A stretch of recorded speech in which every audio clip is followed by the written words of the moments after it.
Hola amigos, ¿qué tal? Aquí con ustedes Daniel Rojas Pachas con un nuevo video para este espacio Libros y otras interferencias. Continuando con mis reseñas y comentarios a la obra de Roberto Bolaño, pues el día de hoy quiero compartir con ustedes mis impresiones sobre uno de los poemas en prosa de este autor. Me refiero al texto Un paseo por la literatura, que forma parte de una unidad más grande llamada Tres, un libro que fue publicado en el 2000 por Acantilado, ¿ya? Que contiene tres textos poéticos extensos de Bolaño, y uno de ellos es Un paseo por la literatura, un poema en prosa que está formado por 57 fragmentos o 57 entradas. Este texto se señala, ¿no?, que fue creado más o menos en 1994 en Blanes. Ese es, digamos, así está firmado. Pero el texto, como digo, llega al público recién en el año 2000. Etapa en la cual ya Bolaño es una figura reconocida a nivel mundial, ¿no? Un autor que ya había publicado Los Detectives Salvajes, que ya había ganado el premio Rómulo Gallegos, el premio Ralde, ¿no?, que publicaba con Anagrama y que pues ya había sacado sus novelas, digamos, emblemáticas, no solo Los Detectives, sino también hablemos de la literatura nazi, Amuleto, ¿no? Ya, digamos, el autor pues ya tenía un reconocimiento, un bagaje. Sin embargo, este texto no ha sido tan, digamos, comentado, reseñado por la crítica. Si bien tuvo una recepción positiva, incluso logró traducciones y publicaciones en otros sellos extranjeros como New Directions, ¿no?, que ha publicado muy buenos textos poéticos latinoamericanos dentro de la escena de Nueva York. Este texto no ha merecido mayor atención, y creo que en general la poesía de Bolaño no tiene pues la misma repercusión para el público crítico que la prosa, ¿no? La prosa siempre llama mucho la atención de los comentaristas. Entonces, haciendo un paréntesis, antes de pasar a las novelas, que son los videos que ya vienen, he querido detenerme en este momento de la escritura de Bolaño, porque creo que aquí hay varios ejes temáticos, estéticos y retóricos que yo ya he revisado un poco al hablar de Diario de Bar, de Consejos, de Sensini, de Ojo Silva. Sin embargo, creo que aquí se condensan en un texto fragmentario, exploratorio, rizomático, porque tiene una lógica expansiva. Esto no solamente en la estructura, sino también en la temática, porque aquí Bolaño nos muestra sus credenciales de lector. Aquí Bolaño hace un recorrido por su biblioteca, por sus afinidades afectivas, por su educación sentimental. Un poco a la manera de Borges con el Aleph, Bolaño en este texto en prosa poética hace un recorrido, una especie de nomadía, ¿no? Una especie de curso por estéticas, atmósferas, poéticas, voces, imágenes míticas y sobre todo pues elementos muy relevantes dentro de la literatura universal. O sea, aquí podemos encontrar tanto a un Martín Adán como a un Philip K. Dick, a Mark Twain, ¿no?, a Carson McCullers, a Truman Capote, a pues no sé, lo que quieran imaginar. Aquí Bolaño pues lo pone en escena, ¿no? Es una puesta en escena donde pues lo que se hace es construir en un tono epifánico, en un tono oracular, ¿no?, aforístico también, a manera de pequeños microcuentos, pequeñas microprosas, una gran unidad que en el fondo lo que hace, a mi parecer, es mostrar una mente que está proyectando todos los efectos, que está proyectando todas las visiones y ensoñaciones diurnas que le produce el arte y la literatura. De las 57 entradas hay que señalar que técnicamente 51 de ellas aluden al sueño, no solamente por una locución inicial que dice así: soñé entonces, ¿no? Soñé entonces que estaba traduciendo al Marqués de Sade con un hacha, cosas así, ¿no? Tiene varios textos de ese tipo, ¿no? Soñé que me encontré con Philip K. Dick pero siento que la crítica o la poca crítica que hay de este texto lo ha vuelto o ha señalado simplemente por esto, por esta mención al sueño, como un texto onírico. Para mí más bien es un texto epifánico. Es un texto que lo que está mostrando es una visión a ratos apocalíptica, a ratos grotesca, hiperbólica, ¿no?, que lo que quiere más bien es mostrar, como digo, los efectos que tiene sobre nosotros la literatura. Por eso el título, en el fondo, es una carta de amor a los lectores. Y aquí se nos, de algún modo, desnuda el Bolaño como lector. El Bolaño que de algún modo pues establece cuál es su catálogo y su enciclopedia, ¿no? Que también lo hace en otros textos, pero aquí pues es un texto que eminentemente tiene esa intención, ese deseo de plasmar, ¿no? El recorrido, el trayecto, la errancia por un mundo literario, por un universo literario. O sea, en plena comunicación y diálogo con el arte. Y ficcionaliza, pues, escenas que también están cargadas, ¿no? De muchos elementos que dicen relación o guardan, ¿no? Sentido con las temáticas digamos, que atraviesan, todas esas temáticas que atraviesan el estilo Bolaño. Me refiero al apocalíptico, a la estética del mal, a, pues, las migraciones, el tema de la diáspora, el tema de la violencia, violencia y literatura, crimen y literatura, las referencias librescas, o sea, todo eso. Y pues uno de los elementos que es importante aquí es el de las taxonomías y listas hiperbólicas. Voy a explicar bien qué es esto. Esto se da tanto en el fondo como en la forma. Aquí Bolaño, por una parte, si queremos hablar de estructuras, ¿no? En términos del andamiaje, de la arquitectura y el diseño de sus obras, podemos ver que él, pues, de algún modo rinde una especie de homenaje y trabaja con estructuras como las que presenta Spoon River Anthology, un libro de Edgar Lee Masters, ¿no? Un poemario que se construye a partir de epitafios, de biografías que nacen, ¿cierto?, de las tumbas de una serie de pobladores de una región, ¿no? Luego tenemos la Sinagoga de los Iconoclastas de Rodolfo Wilcock, que es también una estructura muy similar a la de la literatura nazi, o prácticamente la misma, en la cual pues tenemos una serie de personajes delirantes con biografías inventadas, biografías fantasmales, biografías desbordantes, ¿no? De personajes que son bastante erráticos y que son personajes bastante extravagantes.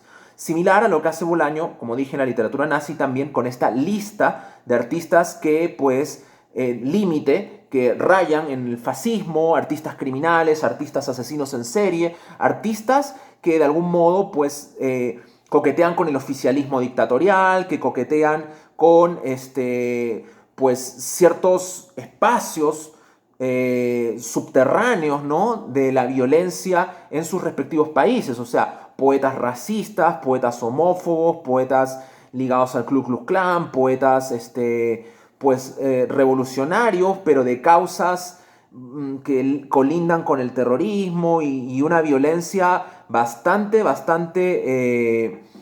a veces grotesca incluso. Entonces, está en la estructura, ¿no? Pero también lo vemos, por ejemplo, en un texto que ya comenté, en Consejos, tanto en forma como en fondo, porque yo ya señalé que la novela, esa primera novela de Bolaño, es una novela file, hecha de cantos, con distintos expedientes y materiales, pero a la vez dentro de la misma novela hay un momento en el capítulo 12, en el canto 12 de Ángel Ross, cuando se nos habla de pues, Stephen Dedalus, de Dédalus en realidad, que es el personaje de la novela que está escribiendo dentro de la obra Ángel Ross, y se enumera el listado de lecturas. O sea, esas taxonomías siempre están presentes. También, pues, obviamente el registro criminal de 2006-66, de la parte de los crímenes, ¿no? Que se nos muestra por un lado como una especie de cúmulo, ¿no?, de fichas muy descriptivas, muy documentales, muy viscerales de los asesinatos, de los femicidios de muchas mujeres en lo que sería Ciudad Juárez, en este caso en Santa Teresa, ¿no?, que es la representación pues, que Bolaño hace creando este territorio, ¿no?, este territorio marcado por el crimen, la violencia y la degradación, y que pues no solamente es el hacer la documentación, que como lectores es sumamente asfixiante y dolorosa, porque también esto lo que hace es dar cuenta de un monumento a la inoperancia policial, a la inoperancia estatal por perseguir estos crímenes, por dar con los culpables y por finalmente cerrar el capítulo para las familias de estas víctimas, ¿no? Entregar una respuesta, ejercer justicia. Entonces, también si bien se da, como digo, a nivel de estructura, con elementos bastante documentales y bastante fuertes, también tiene una finalidad de fondo, algo simbólico. Entonces, estas taxonomías que son la estructura primordial de un paseo por la literatura, como pueden ver, está en el grueso de la literatura de Bolaño.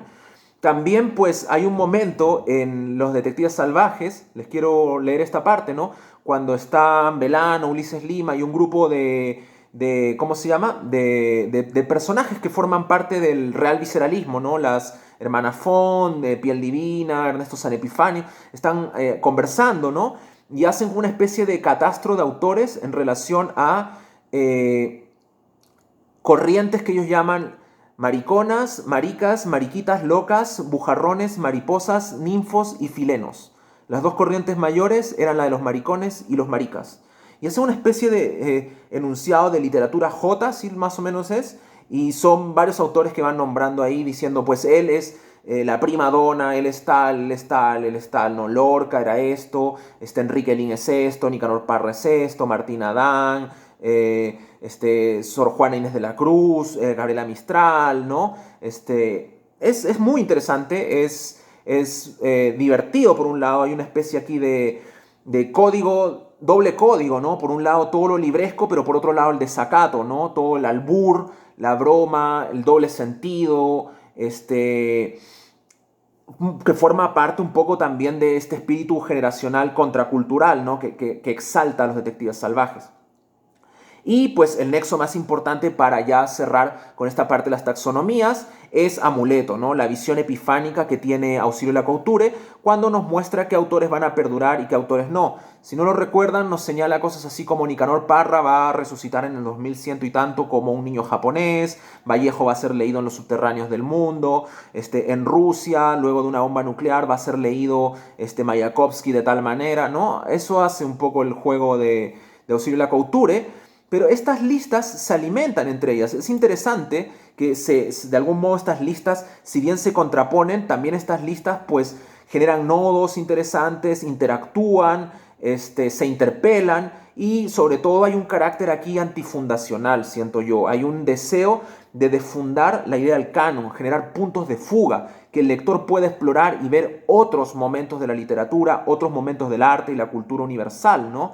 No quedarnos solo con el canon que construye de algún modo la mercadotecnia oficial, algo que Libertela ya llamaba estas ficciones de nuevo rico, estas ficciones autorales que a veces son generadas por los críticos, por la academia, por la prensa, por las revistas, ¿no? Como las revistas europeas o norteamericanas con respecto a la literatura latinoamericana, asiática y africana, ¿no? Buscando al secreto mejor guardado, la revista Granta y este tipo de cosas, ¿no? O sea, un poco generar una brecha ahí, generar dentro de estos discursos molares, ¿no? Como dirían Guattari y Deleuze, compuestos por una masa de escritores, una fisura que permita pues generar una lectura alternativa, digámoslo así, del boom, recurriendo a Macedonio Fernández, a Juan Emar, a Felisberto Hernández y a otros autores que podrían también ser igual de interesantes y valiosos que los que la mercadotecnia y que de algún modo pues la estructura canónica nos ha vendido como el poeta único, el narrador monumento, la figura, el premio Nobel, etcétera, ¿no?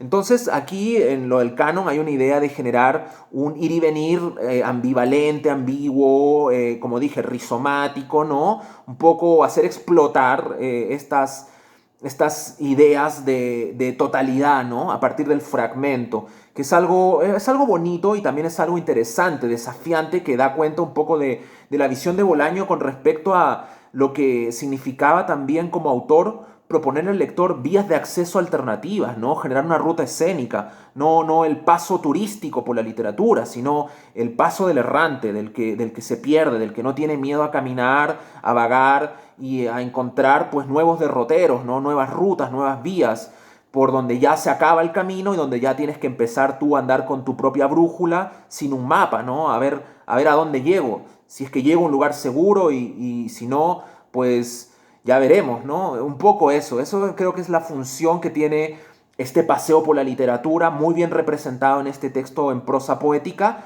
que como digo, guarda mucho el espíritu Bolaño, porque es un mirar hacia atrás, un mirar hacia espacios ocultos, hacia espacios un poco alternos de la literatura, pero también a los que vendrán, porque es un canon abierto, o sea, en el fondo es una lista abierta, es una posibilidad también de perderse y de encontrar y también de proyectarse hacia dónde va a ir la literatura, ¿no? Hay mucho de eso.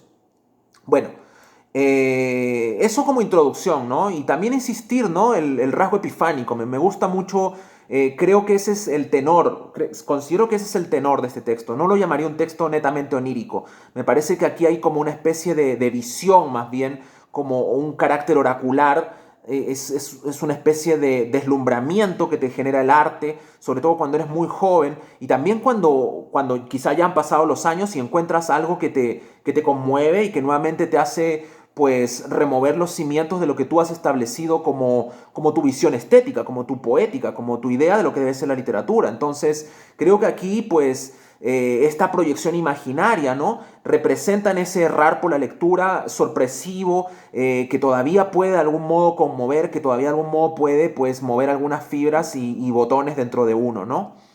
Y pues ya dije que son prosas poéticas que funcionan como microcuentos, ¿no? Que aluden a distintas representaciones, apelan a distintos momentos de la literatura, si queremos verlo en términos así más canónicos o más clásicos de lo que una literatura debe en lo que una literatura debe centrarse, qué elementos la componen, ¿no? Personajes, lugares, casos, no sé, situaciones o lugares, pues aquí todo se mezcla, ¿no? O sea, puedes tener a Philip K. Dick o a Pascal o a Baudelaire como un detective resolviendo un caso en una escena postnuclear, en un futuro posible, en un futuro distópico, o pues en un pasado puedes estar imaginándote hablar con Nicanor Parra como si fuera tu padre o tu tío que te está despidiendo en una estación de bus, la cual te va a llevar a una migración por Centroamérica y no sabes a dónde vas a ir a parar. Entonces, más o menos esas son las construcciones que se manejan en estos 57 fragmentos con tonos que ya dije, pues remiten a lo pulp, a lo detectivesco, a lo apocalíptico, ¿no? Y pues aquí quiero ya hacer más bien una especie de revisión de algunos que para mí son mis favoritos y que siento que también se pueden agrupar en base a ciertas recurrencias, ¿no? A ciertas digamos, lugares tópicos, ¿no? Momentos que de algún modo se pueden agrupar y nos pueden dar una visión de conjunto de ciertas inquietudes y pulsiones de Bolaño, ¿no? Por ejemplo, violencia continental y violencia histórica, le he querido poner de título a esto, ¿no? Y que la relaciono con Efraín Huerta, con el poema El Tajín, específicamente, un poema ya clásico de este autor mexicano tan importante, ¿no? Un escritor que pues junto con Revueltas, junto con pues también los que posteriormente serían el movimiento infrarrealista, de algún modo representan una alternativa o una línea distinta a la que podría ser una literatura más oficial y canónica como Octavio Paz, ¿no? Tenemos aquí pues también a Ulises Carrión y muchos otros autores, pero Efraín Huerta representando en alguna medida pues una línea alternativa de lectura de la poesía, pero también de la cosmovisión, de la violencia, de la situación histórica de México.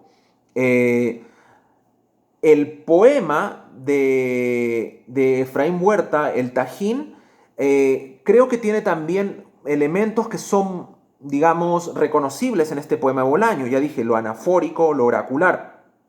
Y representan, ¿cierto?, un paseo también, un paseo por una nación que ha sido construida sobre la violencia y la destrucción. Voy a leerles un pedacito de este poema que dice, no hay un imperio, no hay un reino, tan solo el caminar sobre su propia sombra, sobre el cadáver de uno mismo, al tiempo que el tiempo se suspende.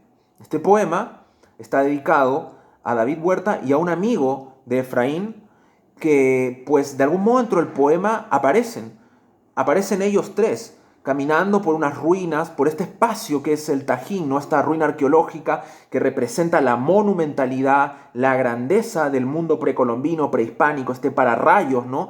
Pararrayos como construcción, pero que a la vez también está construido sobre ruinas hechas de cadáveres, de sangre, de una historia que luego también se va a volver violenta, mucho más violenta con la conquista. Entonces todo eso, ese paseo hacia un abismo, ¿no? En una hora canicular nos señala, en una hora ígnea, en una especie de infierno en vida, pues Efraín Huerta da cuenta con este poema de, por un lado, la fuerza de México como nación, como pueblo, lo aguerrido de las personas, de los mexicanos y las mexicanas, pero también saber que dentro de su espíritu, muchas veces indómito, también hay una violencia, ¿no? Una violencia irreductible. Y esto está en el texto de Bolaño, y pues escuchen aquí lo que dice Bolaño en un paseo por la literatura en relación a Efraín Huerta. Número 10. Soñé que estaba en un camino de África, que de pronto se transformaba en un camino de México. Sentado en un farellón, Efraín Huerta jugaba a los dados con los poetas mendicantes del DF. El juego de dados, ¿no? El juego del destino, el camino de África, Rambó, Arturo Belano, los caminos de México, la rancia de Bolaño en México en los 70, los poetas infrarrealistas, el real visceralismo, Cesárea Tinajero, la historia de la violencia continental y también universal, ¿no? Que luego la podemos relacionar con otro elemento presente acá y también con las otras obras de Bolaño. En el 25, en la entrada 25 de Un paseo por la literatura dice: soñé que Arquíloco atravesaba un desierto de huesos humanos, se daba ánimos a sí mismo. Vamos, Arquíloco, no desfallezcas, adelante, adelante. Como en el poema de Huerta, ¿no? Un paseo en el cual uno transita por su propio cadáver. Hay que pensar, Arquíloco, autor griego, ¿no? Poeta griego, que nos lleva a pensar en este desierto de huesos humanos, en pues el oasis de horror, en un desierto de aburrimiento, nos lleva a pensar obviamente en Baudelaire, nos lleva a pensar en literatura más enfermedad igual enfermedad, y pues no sé, en todo 2666, y si quieren verlo de forma más gráfica, recuerden la imagen de portada de la edición de Anagrama original, ¿no? De 2666, una mujer en una especie de baby doll o ropa casi transparente, con una especie de, pues, traje flotante como un fantasma sobre una silla de interrogación, un cuerpo, pues, en un tono cabizbajo, medio lacerado, sobre un mar, un océano de cráneos y cadáveres y osamentas, y en el fondo una imagen a lo más Rothko, ¿no? De colores que se van deshaciendo como un atardecer infernal, ¿no? Un atardecer ígneo, canicular, ¿no? Entonces hay relaciones y vámonos a Amuleto, ¿no? Un momento en Amuleto que es ineludible también en relación a todo esto que estoy hablando de violencia continental e histórica, cuando nos dicen, ¿no? En la obra de Auxilio de Couture, no un cementerio de 1974, ni un cementerio de 1968, ni un cementerio de 1975, sino un cementerio del año 2666, un cementerio olvidado debajo de un párpado muerto o nonato, las acuosidades desapasionadas de un ojo que por querer olvidar algo ha terminado por olvidarlo todo.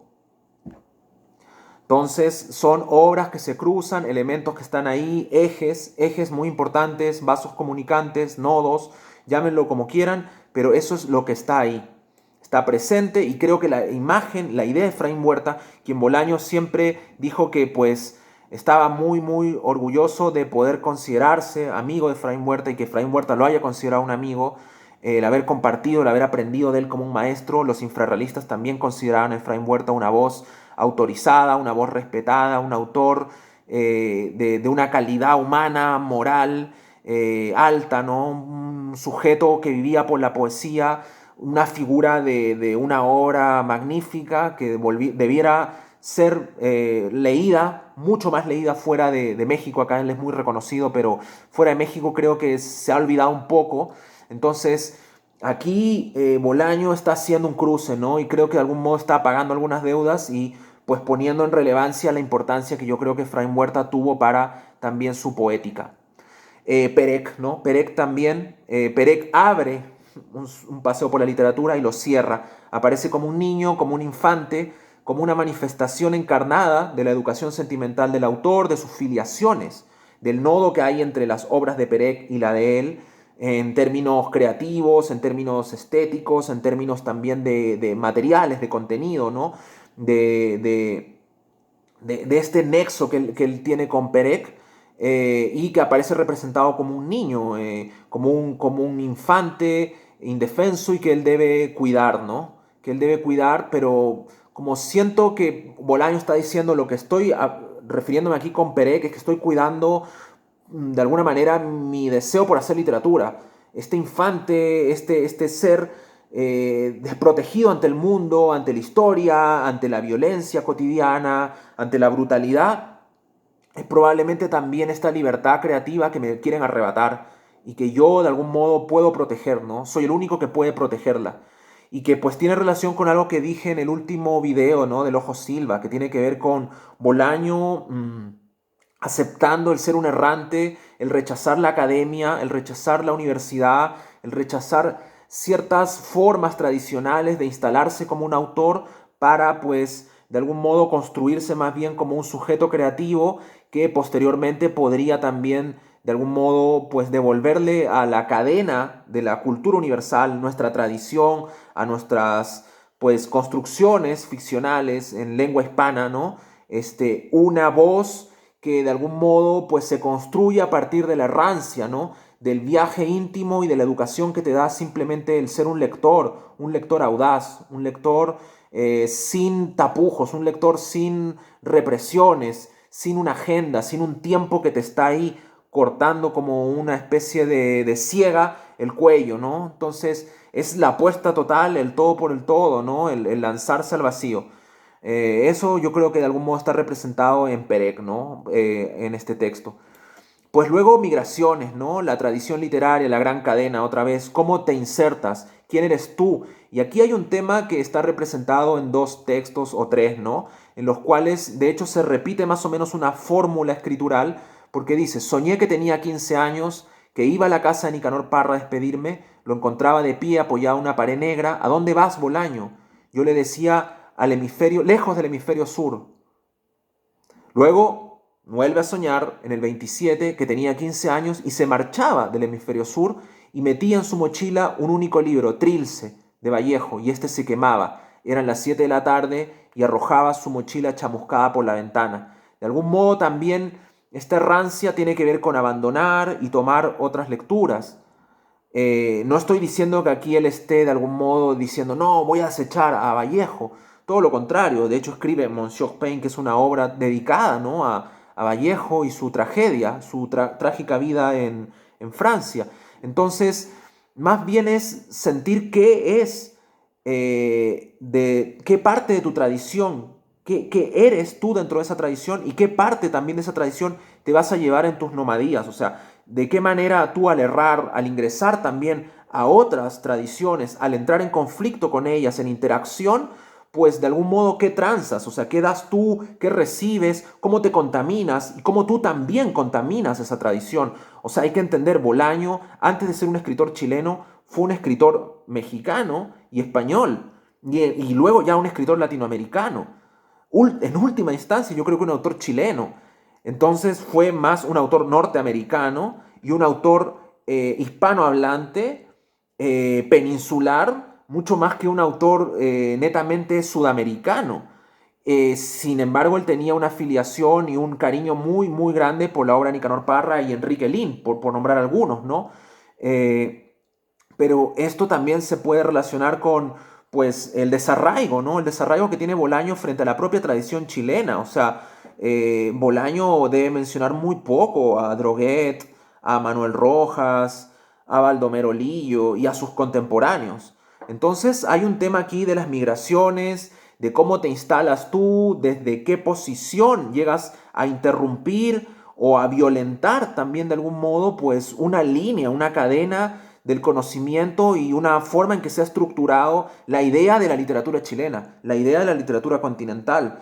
Y pues en el 41, no, en el 53, ¿no? Dice, soñé que volvía a los caminos, pero esta vez ya no tenía 15 años, sino más de 40, y solo poseía un libro que llevaba en mi pequeña mochila. De pronto, mientras iba caminando, el libro comenzaba a arder, amanecía y casi no pasaban coches. Mientras arrojaba la mochila chamuscada en una acequia, sentí que la espalda me escocía como si tuviera alas. Entonces, aquí Bolaño, pues yo creo que está dando cuenta, ¿no? Que también hay un punto en donde ya uno forma parte de esa tradición. Ahí ya no nombra ni un autor. Él ya tenía las propias. Él en alguna medida ya era parte de esa tradición y lo es. O sea, ahora, de aquí hacia adelante, si queremos leer la cultura latinoamericana, si queremos entender ciertos elementos, ¿no? De lo que es la tradición, pues Bolaño es un eslabón más y uno muy importante, o sea, ineludible para entender pues una literatura no solo a partir de los 90, sino que es esto que él también señala con las taxonomías, o sea, esto es retroactivo, o sea, la presencia de él va a afectar y me va a hacer leer de otra manera a Lin y a Parra, y probablemente a Mistral y a Vallejo y a los anteriores, ¿no? Y ahora cuando lea también pues a Abraham Valdelomar o a Eguren o a Watanabe o lea a Blanca Varela o a Alfonsina Storni o Alejandra Pizarnik, también de algún modo pues voy a hacer el diálogo, porque la literatura es así, no es un viaje lineal. O sea, aquí todo se afecta, o sea, todo está de algún modo conectado, porque es un rizoma, se expande y tanto raíces como ramas hacia el cielo, como caminos subterráneos, pues nos llevan por derroteros impensados, ¿no? Y algunos de esos derroteros nuevamente pues tienen que ver con la violencia y sueños abortados, ¿no? En el 41 nos dice: soñé que estaba soñando y que en los túneles de los sueños encontraba el sueño de Roque Dalton, el sueño de los valientes que murieron por una quimera de mierda. Javier Heró, Roque Dalton, ¿no? Muchos autores que de algún modo pues fueron asesinados, ¿no? Haroldo Conti, Di Benedetto, Rodolfo Walsh, ¿no? Toda la generación del 60 en Chile, o sea, cuando Bolaño habla de Oliver Welden, ¿no? Que falleció hace muy poco, un escritor de culto chileno que comenté, ¿no? Su participación en la revista Tebaida en un video hace un mes, pues Bolaño lo vuelve a poner en el mapa también, porque esas listas, esas referencias tienen esa función, develan, ¿no? Corren, digamos, los estorbos, los bultos que tenemos en el panorama y que no nos permiten ver el mapa completo. Tenemos un mapa muy reducido, una cartografía muy triste y muy limitada de lo que es la cultura y la literatura universal y latinoamericana, porque nos han dado unos mapas incompletos y nos han querido hacer turistas cuando en realidad debiéramos ser errantes, o sea, debiéramos ser vagabundos y viajar sin estas cartografías miserables y reduccionistas, ¿no? Pero pues estas cartografías también tienen momentos muy violentos, momentos en los cuales toda una generación ha sido abortada y que de algún modo pues se ha visto truncada, ¿no? Y desaparece, y Bolaño también da cuenta de eso. Ahora pues hay que pasar a otros momentos: visiones apocalípticas y ruinas posnucleares. Ese también creo que es un tópico interesante, material de lectura fuerte en las obras de Bolaño y que también está representado en Un paseo por la literatura. El 24 nos dice: soñé que Philip K. Dick paseaba por la estación nuclear de Civitavecchia. Espero haber pronunciado bien eso. Es un nombre bastante complejo que aparece mucho en este texto, como una especie de representación de un erial, ¿no? De un erial postnuclear, una ruina post-apocalíptica, distópica, que obviamente tiene mucho que ver con Philip K. Dick, escritor de ciencia ficción, de ucronías, de distopías, ¿no? Que pues también era una de las lecturas preferidas de Bolaño.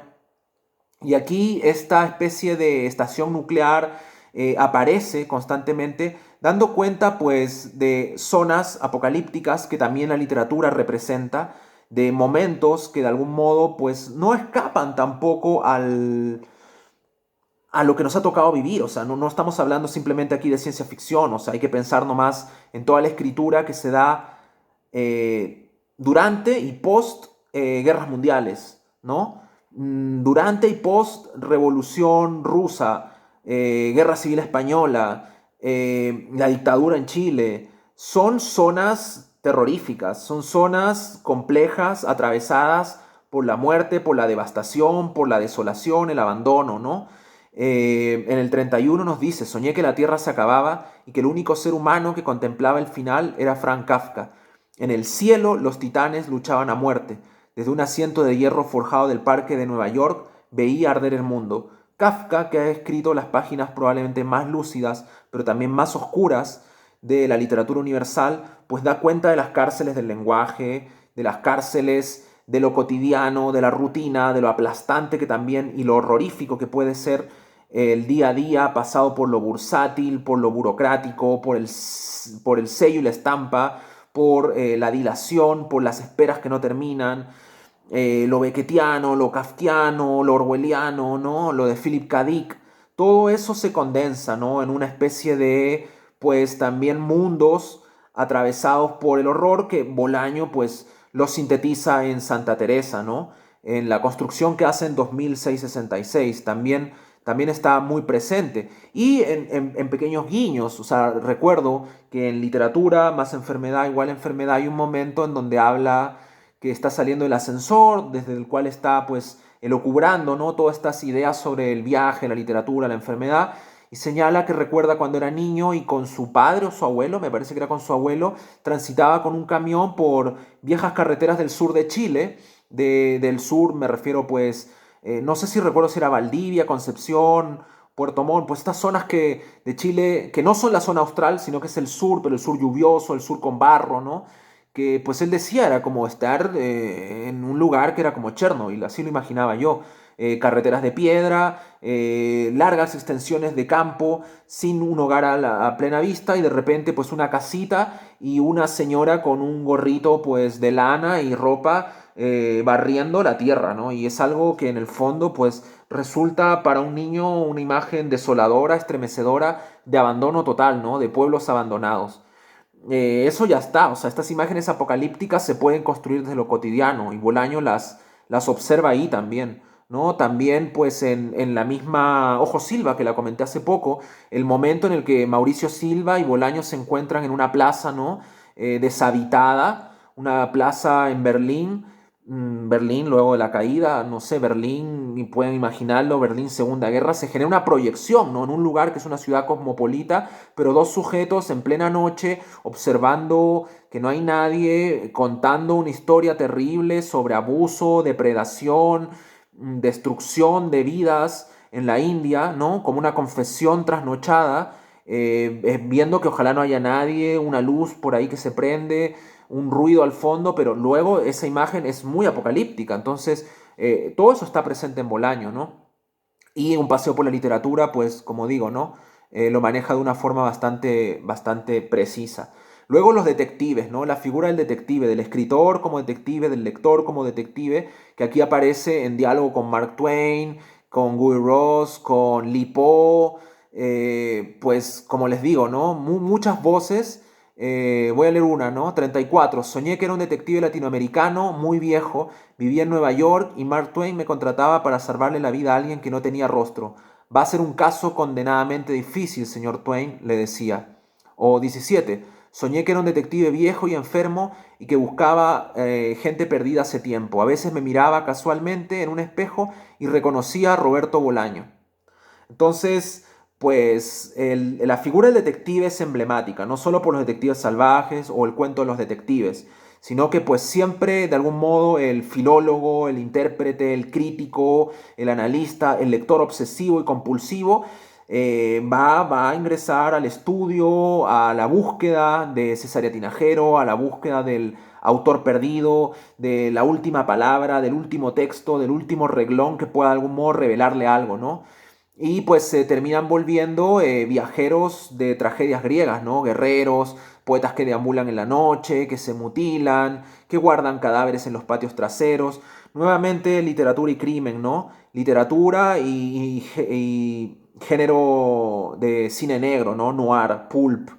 Y el maridaje en el cual también personajes como fisicoculturistas, esboceadores, criminales, proxenetas, ¿no? Asesinos en serie, fascistas de la brocha, pues se vuelven también lectores eruditos, porque pues Ángel Ross es un asesino, igual que Ana Ríos, pero eran lectores de Joyce, ¿no? De James Joyce, eran lectores de probablemente de literatura muy exquisita. Ana Ríos tenía pues una foto en su billetera, ¿no? En una especie de carterita, una foto de Violeta Parra, ¿no? Entonces, y en un momento ahí dicen en esa novela, ¿no? Cada quien guarda sus santos. Entonces, está ese maridaje, ¿no? Literatura y violencia, arte y violencia, muy presente y los detectives van a ser una figura refulgente, ¿no? Y pues en conclusión, un texto muy fragmentado, como ya dije, rizomático, expansivo, ¿no? Delirante, que se desborda por la cantidad de personajes, por la cantidad de atmósferas, por esta estructura particular, ¿no? De esta prosa poética muy rica. En realidad yo me río cuando la gente dice, ¿no? De una forma muy, muy estereotipada, no, es que Bolaño era un gran narrador, lo mejor de él eran los cuentos, en realidad sus novelas no eran tan buenas, no, es que en realidad eran demasiado excesivas, no, es que en verdad pues su poesía era menor frente a su narrativa. En verdad esas opiniones son sumamente precarias, ¿no? Son opiniones de gente que no lee, que no ha leído o que no sé cómo leen en realidad, porque no lo digo en tono fanboy, no lo digo en tono voy a hacer una defensa irrestricta de Bolaño de aquí y por aquí. No, porque Bolaño tiene textos malos también, como todos, o sea, no todo puede ser de oro en la obra del autor, o sea, hay momentos débiles, o sea, para mí Pista de Hielo no es su mejor momento. Monsieur Pain tampoco me parece una novela tan acabada. Son las que menos, de algún modo, pues disfruto. Pero cuando brilla, brilla. Y Un paseo por la literatura es un momento en donde, a través de una prosa poética, está rompiendo con convenciones, con géneros. Hay que pensar que Bolaño también escribe poesía dentro de una escena hispanohablante que es muy diferente a la latinoamericana. O sea, la escena poética de España es muy cerrada a ciertas temáticas y formas. O sea, el reconocimiento a Nicanor Parra a través de un premio como el Cervantes es una cosa como, hoy nos estamos poniendo rupturistas. O sea, hay que pensar que la poesía, la experiencia es muy fuerte en España. O sea, hay una poesía muy cursi, hay una poesía muy todavía anquilosada dentro de un gran sector. O sea, por eso se producen fenómenos como estos chicos que hacen recetarios de felicidad en Instagram con poemitas del amor los terminan publicando editoriales como Barral y yo qué sé, y uno dice, ¿qué pasó aquí? O sea, para eso mejor rediten un Watanabe, o sea, o rediten a Enrique Lino, no sé, o sea, a Pizarnik, ¿no? O sea, o traduzcan a otros poetas mucho más interesantes, ¿no? O sea, saquen más libros de Simic, ¿no? De Sylvia Plath o de Anne Sexton, o sea, ¿qué estamos leyendo, no? O sea, entonces hay que pensar que la poesía de Bolaño se da en un espacio muy restringido, o sea, la poesía de Bolaño se la juega en otros terrenos. No quiero decir que por eso su poesía lleve las de ganar, sino que él hace un cruce de géneros y constantemente está generando una poesía que tiene que de algún modo ir a la par o por lo menos luchar contra la propia ficción de autor narrador de éxito, que es lo que le pasaba a la inversa a Lin, que la narrativa de Lin tiene que pelear con la imagen de mercado que se ha generado de Lin, poeta de éxito, Lin que se puede oponer a Zurita, una cosa así, o sea, entonces aquí también juega mucho la opinión del canon, la opinión de la academia, la opinión autorizada, el discurso de autoridad, el traje invisible del emperador. No, es que Bolaño no era un gran poeta. Bolaño era un buen poeta. Probablemente si me tienen que dar a elegir entre leer los detectives o su poesía, voy a leer los detectives, pero su prosa es sumamente poética. Entonces aquí hay que entender que es un autor que trasciende géneros, que escribe en multiplicidad de registros, que es un autor que también, así como sus temáticas se expanden, su voz también se expande. Entonces hay que ser menos reduccionista y leer mejor las cosas y no quedarnos con esas opiniones tan como de verdad del estómago hacia abajo, que son como, hey, es que yo pienso, ¿no? Bueno, eso en verdad habría que comentarlo. Yo creo que este es un gran texto poético, no solamente porque se vende como un texto poético, porque está publicado entre poesía, sino que es un texto que genera imágenes, que trabaja con un discurso poético, que aunque esté escrito en prosa, pues es muy fuerte y es un discurso lleno de contenidos, lleno de oficio. O sea, aquí lo que más hay es oficio. Entonces, para mí eso es importante. Y bueno, para cerrar ya, la fragmentación, ¿no? El discurso, los personajes, los elementos que se yuxtaponen, la flexibilidad, la viralidad, la capacidad de este texto de ser dúctil. A mí me parece increíble, o sea, que este texto obviamente Bolaño lo escribe antes de Twitter, antes de cualquier tipo de red social, ¿no? Y pues creo que de algún modo son grandes cápsulas visuales que tienen hoy la posibilidad de ser retransmitidas en múltiples medios. O sea, aquí la intermedialidad, la capacidad de trabajar el lenguaje, por parte de Bolaño es increíble. O sea, creo que aquí Bolaño muestra que con muy poco te puede de verdad abrir un camino muy, muy interesante hacia el resto de su literatura. O sea, es una bitácora. Esto es una bitácora. A mí me gusta llamarlas bitácoras de vuelo, ¿no? O sea, como que este es mi camino y yo de aquí puedo, como lector, trazar unas líneas hacia rutas que pues para un crítico son una maravilla, ¿no? Y quiero cerrar con dos citas. Una de Martín Cerda, de La palabra quebrada, que es un gran, gran ensayista chileno, que habla de la ironía, y creo que aquí hay mucha ironía, ¿no? En este texto también. Mucha ironía con la literatura, con el campo cultural, con lo que entendemos por literatura, con lo que entendemos por ser lectores. Y pues citando a Blanchot, Martín Cerda expresa que solo la ironía puede hacer coincidir el discurso con el silencio, el juego con la seriedad, la exigencia declaratoria y hasta oracular con la indecisión de un pensamiento inestable y dividido. Y finalmente, para el espíritu, la obligación de ser sistemático con el horror del sistema. Este texto de Bolaño nuevamente creo que pues tiene esa capacidad, ¿no? Nos permite de algún modo hacer un recorrido por nuestra propia afectividad hacia la literatura, nuestra propia educación sentimental, conocer mucho más al Bolaño lector, entender sus ejes temáticos, sus pulsiones, pero también de algún modo es una cachetada, ¿no? Este texto es una cachetada irónica y fuerte en contra de el campo cultural y lo que está establecido, ¿no? La doxa, el gran peso de la opinión pública. Y nuevamente creo que tiene que ver con también la educación, que tiene que ver con la opción de tener una alternativa a la formación más dura que determina el profesionalismo de un autor. Bolaño cuenta, ¿no?, que en algunos momentos estuvo a punto de dejar la literatura porque vivía en la pobreza, porque en algún momento estaba con la soga al cuello y pues frente a la necesidad, ¿no?, de tener que tener un trabajo y abandonar las lecturas afiebradas, abandonar el tiempo de ocio, ese ocio increíble del que somos capaces, como diría Lin, ¿no? Tener que dejarlo para tener que subsistir es el gran peso muchas veces del artista. Y en el número 12 dice: soñé que una tarde golpeaban la puerta de mi casa, estaba nevando, yo no tenía estufa ni dinero, creo que hasta la luz me iban a cortar. ¿Y quién estaba al otro lado de la puerta? Enrique Lin, con una botella de vino, un paquete de comida y un cheque de la universidad desconocida.